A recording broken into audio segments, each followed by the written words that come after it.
Islam claims that the Kaaba at Mecca existed since the time of Abraham. No proof supports this claim, since there's not one inscription or archaeological discovery older than the 3rd century AD at the Meccan location. Mecca apparently was uninhabited during ancient times. In the 2nd century AD, a dam was breached in Marib, a city in Yemen, forcing the Khuzā tribe to migrate from there to the location where they later founded Mecca. Because no temple existed there, the Khuzā tribe erected a tent in which to worship. In the same location, the Kaaba was later built. In the 4th century, they started to build the city of Mecca. King of Yemen, Abu Karb Asad, or Tuba, came to Mecca in the 5th century. He built the Kaaba similar to a Kaaba found in Yemen. Tuba ordered a mir from Asad to complete the interior of the Kaaba.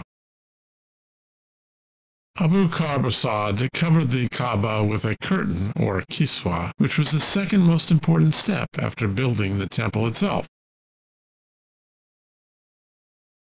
Muhammad tried to identify Abraham with Mecca and the Kaaba in order to gain respect for Islam. In Koran 2, verse 127, he said that Abraham and Ishmael built the Kaaba at Mecca.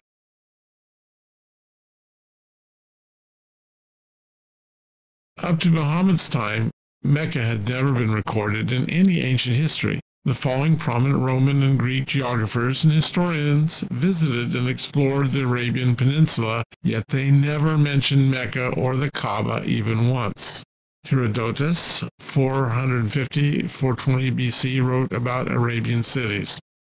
Theophrastus, 4th century BC, wrote about Sabian, Arabian, and Yemeni societies.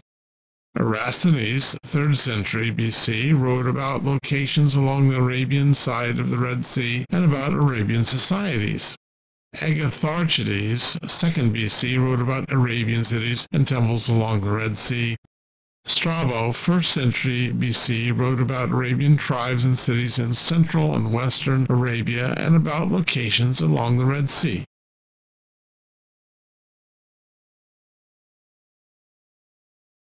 Pliny the Elder, 1st century BC, wrote about 92 regions, cities, and tribes of Arabia, but did not mention Mecca. Ptolemy, 1st century AD, listed all the cities and regions of Arabia, but did not mention Mecca.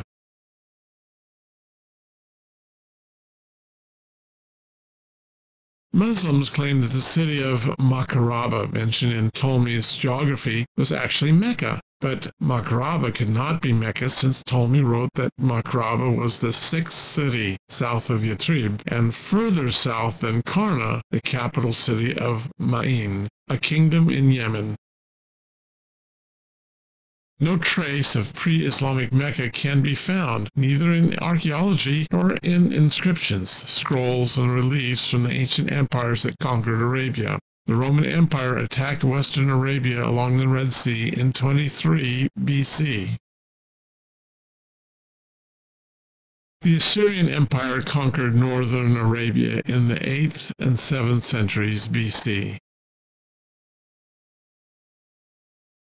The Babylonian Empire conquered the Hejaz under King Nabonidus 556–539 BC.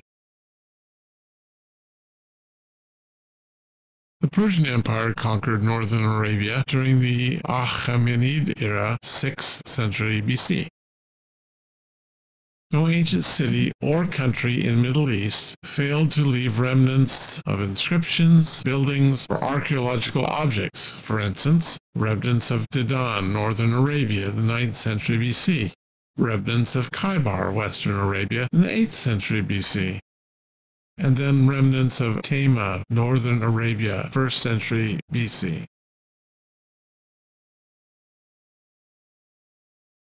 Stone carving from an ancient palace at Shabwa, the capital city of Hadramaut, Yemen, southern Arabia, 8th century BC through the 3rd century AD. Ancient Khaybar Dam. Palace of Petra, carved out of solid rock by the Nabateans, Jordan, 2nd century BC. All ancient countries and cities left many inscriptions, monuments, buildings, and their names were mentioned in other countries' inscriptions as well. There is no archaeological findings in Mecca from before the 4th century AD. This indicates that Mecca did not exist in the time of Abraham and Ishmael, nor even in the early Christian era. Seal of Dilmun Kingdom, Eastern Arabia, 3rd century BC. Inscriptions of the Sabaeans, 1st century BC. Remnants of the Dilmun Kingdom, 3rd century BC. Ancient fort of Mahrib, Ma'in Kingdom, Yemen, 1st century BC. Inscription of the Magan Kingdom, southeastern Arabia, 3rd to 2nd century BC. Mahram Bilqis Temple, Mahrib, 1st century BC. Remnants of ancient Kingdom Magan, southeastern Arabia, 3rd to 2nd BC. Ancient Dam of Mahrib, Ma'in Kingdom, Yemen, 1st century BC. The prophet Moses explains, if the city of Mecca and the Kaaba existed since Abraham's era, it would be impossible for a city inhabited for over 2,000 years not to leave a single trace.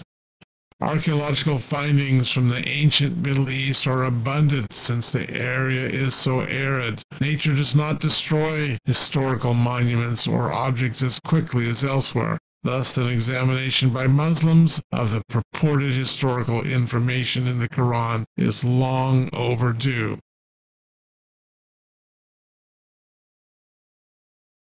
In the Torah, I mentioned many tribes, cities, and countries of the Middle East, and I surely would have mentioned Mecca and the Kaaba if Abraham had been there. Since there was no city anywhere near Mecca in ancient times, that area was uninhabited. Camels need to drink at least every 100 miles. Without any city within 100 miles of Mecca, it is not likely that Mecca was a caravan stop until a century or two before Islam. Abraham never stepped foot in Mecca. The Bible explains that Abraham lived last in Hebron, the main city in southern Canaan, until he died and was buried in the cave of Machpelah, Genesis 25, verse 9, near Hebron, 1,000 miles from Mecca.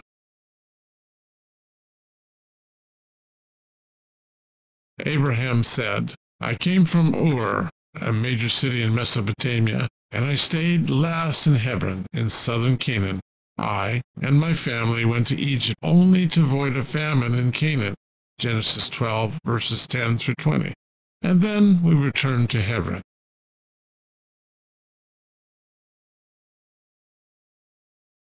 If I had built Mecca in the 19th century BC, that would make me the first builder of any city in Arabia. If this were true, such a great achievement would have become family lore and would have been recorded by Moses in the Torah. Ishmael said, but the Torah never mentions it. All the prophets of the Old Testament never said anything about it as well.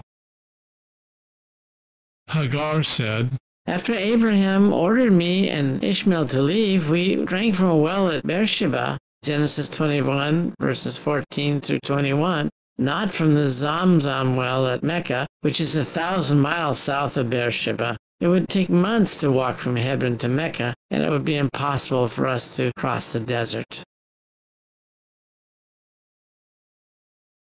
It was not possible for us to carry enough water to walk 1,000 miles. Moreover, Muhammad's grandfather, Abdul Muttalib, only dug the Zamzam well in the 7th century AD, well over 2 millennia after my father's era.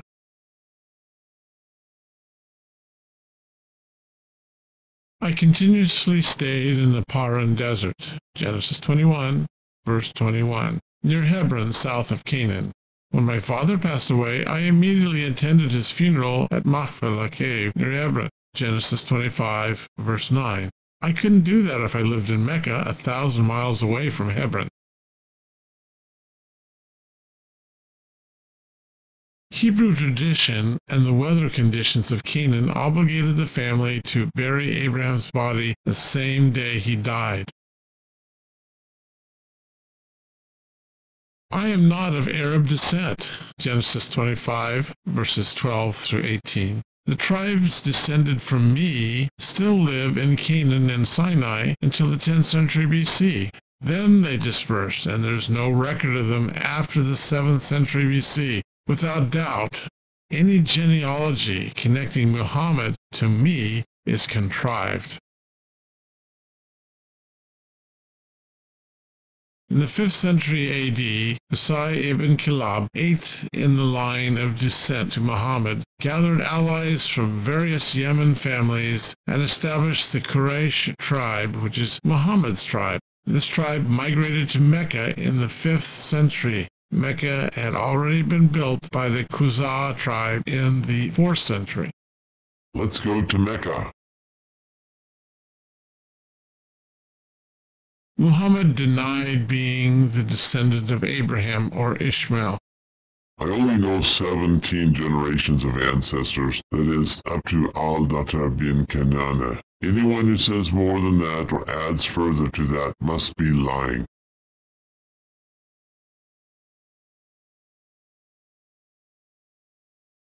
Ibn Ishaq listed 40 generations between Ishmael and Muhammad. Apparently, he didn't realize that 40 generations were not enough to cover the 2,600-year span.